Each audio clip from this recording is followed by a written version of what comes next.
This is a continuation of A Farewell to Arms by Ernest Hemingway, comprising chapters 35 and 36. Chapter 35. Catherine went along the lake to the little hotel to see Ferguson, and I sat in the bar and read the papers. There were comfortable leather chairs in the bar, and I sat in one of them and read until the barman came in. The army had not stood at the Tagliamento. They were falling back to the Piave. I remembered the Piave. The railroad crossed it near Sandona, going up to the front. It was deep and slow there, and quite narrow. Down below there were mosquito marshes and canals. There were some lovely villas. Once, before the war, going up to Cortina d'Ampezzo. I had gone along it for several hours in the hills. Up there it looked like a trout stream, flowing swiftly with shallow stretches and pools under the shadow of the rocks. The road turned off from it at Cadore. I wondered how the army that was up there would come down. The barman came in. "Count Greffy was asking for you," he said. "Who?" "Count Greffy. You remember the old man who was here when you were here before." "Is he here?" "Yes, he's here with his niece. I told him you were here. He wants you to play billiards." "Where is he?" "He's taking a walk." "How is he?" "He's younger than ever. He drank 3 champagne cocktails last night before dinner." "How's his billiard game?" "Good. He beat me. When I told him you were here, he was very pleased. There's nobody here for him to play with."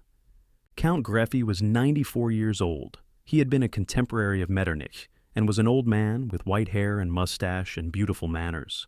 He had been in the diplomatic service of both Austria and Italy, and his birthday parties were the great social event of Milan. He was living to be 100 years old, and played a smoothly fluent game of billiards that contrasted with his own 94-year-old brittleness. I had met him when I had been at Stresa once before out of season, and while we played billiards we drank champagne. I thought it was a splendid custom, and he gave me 15 points in 100 and beat me. "Why didn't you tell me he was here?" "I forgot it." "Who else is here?" "No one you know. There are only 6 people altogether." "What are you doing now?" "Nothing." "Come on out fishing." "I could come for an hour." "Come on, bring the trolling line." The barman put on a coat, and we went out. We went down and got a boat, and I rowed, while the barman sat in the stern and let out the line with a spinner and a heavy sinker on the end to troll for lake trout. We rowed along the shore, the barman holding the line in his hand and giving it occasional jerks forward. Stresa looked very deserted from the lake. There were the long rows of bare trees, the big hotels and the closed villas. I rowed across to Isola Bella and went close to the walls, where the water deepened sharply, and you saw the rock wall slanting down in the clear water, and then up and along to the fisherman's island. The sun was under a cloud, and the water was dark and smooth and very cold. We did not have a strike, though we saw some circles on the water from rising fish. I rowed up opposite the fisherman's island, where there were boats drawn up and men were mending nets. "Should we get a drink?" "All right." I brought the boat up to the stone pier, and the barman pulled in the line, coiling it on the bottom of the boat and hooking the spinner on the edge of the gunwale. I stepped out and tied the boat. We went into a little cafe, sat at a bare wooden table, and ordered vermouth. "Are you tired from rowing?" "No." "I'll row back," he said. "I like to row. Maybe if you hold the line it will change the luck." "All right. Tell me, how goes the war?" "Rotten." "I don't have to go. I'm too old, like Count Greffy." "Maybe you'll have to go yet. Next year they'll call my class, but I won't go." "What will you do?" "Get out of the country. I wouldn't go to war. I was at the war once in Abyssinia. Nix. Why do you go?" "I don't know. I was a fool." "Have another vermouth?" "All right." The barman rowed back. We trolled up the lake beyond Stresa and then down not far from shore. I held the taut line and felt the faint pulsing of the spinner revolving, while I looked at the dark November water of the lake and the deserted shore. The barman rowed with long strokes, and on the forward thrust of the boat the line throbbed. Once I had a strike. The line hardened suddenly and jerked back. I pulled and felt the live weight of the trout, and then the line throbbed again. I had missed him. Did he feel big? Pretty big. Once when I was out trolling alone, I had the line in my teeth and one struck and nearly took my mouth out. "The best way is to have it over your leg," I said. "Then you feel it and don't lose your teeth." I put my hand in the water. It was very cold. We were almost opposite the hotel now. "I have to go in," the barman said, "to be there for 11 o'clock. L'heure du cocktail." "All right." I pulled in the line and wrapped it on a stick notched at each end. The barman put the boat in a little slip in the stone wall and locked it with a chain and padlock. "Anytime you want it," he said, "I'll give you the key." "Thanks." We went up to the hotel and into the bar. I did not want another drink so early in the morning, so I went up to our room. The maid had just finished doing the room, and Catherine was not back yet. I lay down on the bed and tried to keep from thinking. When Catherine came back, it was all right again. Ferguson was downstairs, she said. She was coming to lunch. "I knew you wouldn't mind," Catherine said. "No," I said. "What's the matter, darling?" "I don't know." "I know. You haven't anything to do. All you have is me and I go away." "That's true." "I'm sorry, darling. I know it must be a dreadful feeling to have nothing at all suddenly." "My life used to be full of everything," I said. "Now, if you aren't with me, I haven't a thing in the world." "But I'll be with you. I was only gone for 2 hours. Isn't there anything you can do?" "I went fishing with the barman." "Wasn't it fun?" "Yes. Don't think about me when I'm not here." "That's the way I worked it at the front, but there was something to do then." "Othello with his occupation gone?" she teased. "Othello was a nigger," I said. "Besides, I'm not jealous. I'm just so in love with you that there isn't anything else." "Will you be a good boy and be nice to Ferguson?" "I'm always nice to Ferguson unless she curses me." "Be nice to her. Think how much we have and she hasn't anything." "I don't think she wants what we have. You don't know much, darling, for such a wise boy." "I'll be nice to her." "I know you will. You're so sweet." "She won't stay afterward, will she?" "No, I'll get rid of her. And then we'll come up here." "Of course. What do you think I want to do?"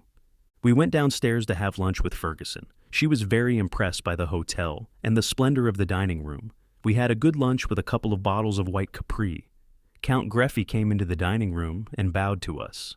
His niece, who looked a little like my grandmother, was with him. I told Catherine and Ferguson about him, and Ferguson was very impressed. The hotel was very big and grand and empty, but the food was good, the wine was very pleasant, and finally the wine made us all feel very well. Catherine had no need to feel any better. She was very happy. Ferguson became quite cheerful. I felt very well myself. After lunch, Ferguson went back to her hotel. She was going to lie down for a while. After lunch, she said. Along late in the afternoon, someone knocked on our door. "Who is it?" "Say, the Count Greffy wishes to know if you will play billiards with him." I looked at my watch. I had taken it off, and it was under the pillow. "Do you have to go, darling?" Catherine whispered. "I think I'd better." The watch was 4:15. Out loud, I said, "Tell the Count Greffy I will be in the billiard room at 5:00. At 4:45, I kissed Catherine goodbye and went into the bathroom to dress.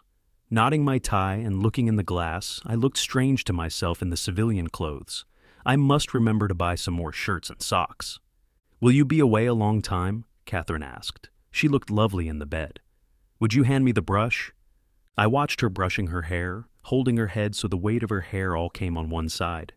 It was dark outside, and the light over the head of the bed shone on her hair and on her neck and shoulders. I went over and kissed her and held her hand with the brush, and her head sunk back on the pillow. I kissed her neck and shoulders. I felt faint with loving her so much.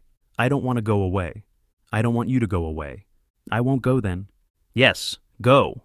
It's only for a little while, and then you'll come back. We'll have dinner up here. Hurry and come back." I found the Count Greffy in the billiard room. He was practicing strokes, looking very fragile under the light that came down above the billiard table. On a card table a little way beyond the light was a silver icing bucket with the necks and corks of 2 champagne bottles showing above the ice. The Count Greffy straightened up when I came toward the table and walked toward me. He put out his hand. "It is such a great pleasure that you are here. You were very kind to come to play with me." "It was very nice of you to ask me. Are you quite well? They told me you were wounded on the Isonzo. I hope you are well again." "I'm very well. Have you been well?" "Oh, I am always well, but I am getting old. I detect signs of age now." "I can't believe it." "Yes. Do you want to know one? It is easier for me to talk Italian. I discipline myself, but I find when I'm tired that it is so much easier to talk Italian. So, I know I must be getting old." "We could talk Italian. I am a little tired too." "Oh, but when you are tired it will be easier for you to talk English." "American?" "Yes, American. You will please talk American. It is a delightful language. I hardly ever see Americans." "You must miss them. One misses one's countrymen, and especially one's countrywomen. I know that experience. Should we play, or are you too tired? I'm not really tired. I said that for a joke. What handicap will you give me? Have you been playing very much? None at all. You play very well. 10 points in 100? You flatter me. 15? That would be fine, but you will beat me.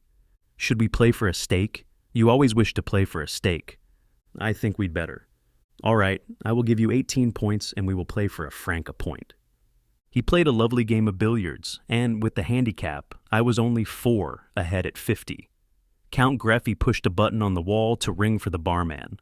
Open 1 bottle, please, he said. Then to me, we will take a little stimulant. The wine was icy cold and very dry and good. Should we talk Italian? Would you mind very much? It is my great weakness now. We went on playing, sipping the wine between shots, speaking in Italian, but talking little, concentrated on the game. Count Greffy made his 100th point, and with the handicap, I was only at 94. He smiled and patted me on the shoulder. Now we will drink the other bottle, and you will tell me about the war. He waited for me to sit down. About anything else? I said. You don't want to talk about it? Good. What have you been reading? Nothing, I said. I'm afraid I am very dull. No, but you should read. What is there written in wartime? There is Le Feu by a Frenchman, Barbeuse. There is Mr. Britling Sees Through It. No, he doesn't. What? He doesn't see through it. Those books were at the hospital. Then you have been reading? Yes, but nothing any good. I thought Mr. Britling a very good study of the English middle-class soul. I don't know about the soul. Poor boy. We none of us know about the soul. Are you croyant? At night? Count Greffy smiled and turned the glass with his fingers. I had expected to become more devout as I grow older, but somehow I haven't, he said. It is a great pity. Would you like to live after death? I asked, and instantly felt a fool to mention death, but he did not mind the word. It would depend on the life. This life is very pleasant. I would like to live forever, he smiled. I very nearly have. We were sitting in the deep leather chairs, the champagne in the ice bucket, and our glasses on the table between us. If you ever live to be as old as I am, you will find many things strange. You never seem old. It is the body that is old. Sometimes I'm afraid I will break off a finger as one breaks a stick of chalk, and the spirit is no older and not much wiser. You are wise? No, that is the great fallacy, the wisdom of old men. They do not grow wise, they grow careful. Perhaps that is wisdom. It is a very unattractive wisdom. What do you value most? Someone I love. With me it is the same. That is not wisdom. Do you value life? Yes. So do I, because it is all I have, and to give birthday parties, he laughed. You are probably wiser than I am. You do not give birthday parties. We both drank the wine. What do you think of the war, really? I asked. I think it is stupid. Who will win it? Italy. Why? They are a younger nation. Do younger nations always win wars? They are apt to for a time. Then what happens? They become older nations. You said you were not wise. Dear boy, that is not wisdom. That is cynicism. It sounds very wise to me. It's not particularly. I could quote you the examples on the other side. But it is not bad. Have we finished the champagne? Almost. Should we drink some more? Then I must dress. Perhaps we'd better not now. You are sure you don't want more? Yes. He stood up. I hope you will be very fortunate and very happy and very, very healthy. Thank you, and I hope you will live forever. Thank you, I have, and if you ever become devout, pray for me if I am dead. I am asking several of my friends to do that. I had expected to become devout myself, but it has not come. I thought he smiled sadly, but I could not tell. He was so old and his face was very wrinkled, so that a smile used so many lines that all gradations were lost. I might become very devout, I said. Anyway, I will pray for you. I had always expected to become devout. All my family died very devout, but somehow it does not come. It's too early. Maybe it is too late. Perhaps I have outlived my religious feeling. My own comes only at night. Then too you are in love. Do not forget that is a religious feeling. You believe so? Of course. He took a step toward the table. You were very kind to play. It was a great pleasure. We will walk upstairs together. Chapter 36. That night there was a storm, and I woke to hear the rain lashing the window panes. It was coming in the open window. Someone had knocked on the door. I went to the door very softly, not to disturb Catherine, and opened it. The barman stood there. He wore his overcoat and carried his wet hat. "Can I speak to you, Tenente?" "What's the matter?" "It's a very serious matter." I looked around. The room was dark. I saw the water on the floor from the window. "Come in," I said. I took him by the arm into the bathroom, locked the door, and put on the light. I sat down on the edge of the bathtub. "What's the matter, Emilio? Are you in trouble?" "No, you are, Tenente." "Yes?" "They are going to arrest you in the morning." "Yes?" "I came to tell you. I was out in the town, and I heard them talking in a cafe." "I see." He stood there, his coat wet, holding his wet hat, and said nothing. "Why are they going to arrest me?" "For something about the war." "Do you know what?" "No. But I know that they know you were here before as an officer, and now you are here out of uniform. After this retreat, they arrest everybody." I thought a minute. "What time do they come to arrest me?" "In the morning. I don't know the time." "What do you say to do?" He put his hat in the wash bowl. It was very wet and had been dripping on the floor. "If you have nothing to fear, an arrest is nothing. But it is always bad to be arrested, especially now." "I don't want to be arrested." "Then go to Switzerland." "How?" "In my boat." "There is a storm," I said. "The storm is over. It is rough, but you will be all right." "When should we go?" "Right away. They might come to arrest you early in the morning." "What about our bags?" "Get them packed. Get your lady dressed. I will take care of them." "Where will you be?" "I will wait here. I don't want anyone to see me outside in the hall." I opened the door, closed it, and went into the bedroom. Catherine was awake. "What is it, darling?" "It's all right, Cat," I said. "Would you like to get dressed right away and go in a boat to Switzerland?" "Would you?" "No," I said. "I'd like to go back to bed." "What is it about?" "The barman says they are going to arrest me in the morning." "Is the barman crazy?" "No." "Then please hurry, darling, and get dressed so we can start." She sat up on the side of the bed. She was still sleepy. "Is that the barman in the bathroom?" "Yes." "Then I won't wash. Please look the other way, darling, and I'll be dressed in just a minute." I saw her white back as she took off her nightgown, and then I looked away because she wanted me to. She was beginning to be a little big with the child, and she did not want me to see her. I dressed hearing the rain on the windows. I did not have much to put in my bag. "There's plenty of room in my bag, Cat, if you need any." "I'm almost packed," she said. "Darling, I'm awfully stupid, but why is the barman in the bathroom?" "Shh! He's waiting to take our bags down." "He's awfully nice." "He's an old friend," I said. "I nearly sent him some pipe tobacco once." I looked out the open window at the dark night. I could not see the lake, only the dark and the rain, but the wind was quieter. "I'm ready, darling," Catherine said. "All right." I went to the bathroom door. "Here are the bags, Emilio," I said. The barman took the 2 bags. "You're very good to help us," Catherine said. "That's nothing, lady," the barman said. "I'm glad to help you just so I don't get in trouble myself." "Listen," he said to me. "I'll take these out the servants' stairs and to the boat. You just go out as though you were going for a walk." "It's a lovely night for a walk," Catherine said. "It's a bad night, all right." "I'm glad I've an umbrella," Catherine said. We walked down the hall and down the wide, thickly carpeted stairs. At the foot of the stairs by the door, the porter sat behind his desk. He looked surprised at seeing us. "You're not going out, sir?" he said. "Yes," I said. "We're going to see the storm along the lake." "Haven't you got an umbrella, sir?" "No," I said. "This coat sheds water." He looked at it doubtfully. "I'll get you an umbrella, sir," he said. He went away and came back with a big umbrella. "It is a little big, sir," he said. I gave him a 10 lira note. "Oh, you were too good, sir. Thank you very much," he said.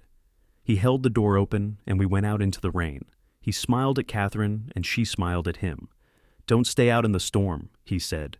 "You will get wet, sir, and lady." He was only the second porter, and his English was still literally translated. "We'll be back," I said. We walked down the path under the giant umbrella and out through the dark, wet gardens to the road, and across the road to the trellised pathway along the lake. The wind was blowing offshore now. It was a cold, wet November wind, and I knew it was snowing in the mountains. We came along past the chain boats and the slips along the quay, to where the barman's boat should be. The water was dark against the stone. The barman stepped out from beside the row of trees. "The bags are in the boat," he said. "I want to pay you for the boat," I said. "How much money have you?" "Not so much." "You send me the money later, that will be all right." "How much?" "What you want." "Tell me how much." "If you get through, send me 500 francs. You won't mind that if you get through." "All right. Here are sandwiches." He handed me a package. "Everything there was in the bar. It's all here. This is a bottle of brandy and a bottle of wine." I put them in my bag. "Let me pay you for those." "All right, give me 50 lire." I gave it to him. "The brandy is good," he said. "You don't need to be afraid to give it to your lady. She better get in the boat." He held the boat, it rising and falling against the stone wall, and I helped Catherine in. She sat in the stern and pulled her cape around her.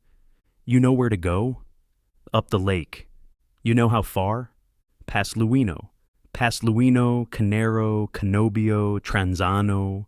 You aren't in Switzerland until you come to Brissago. You have to pass Monte Tamara."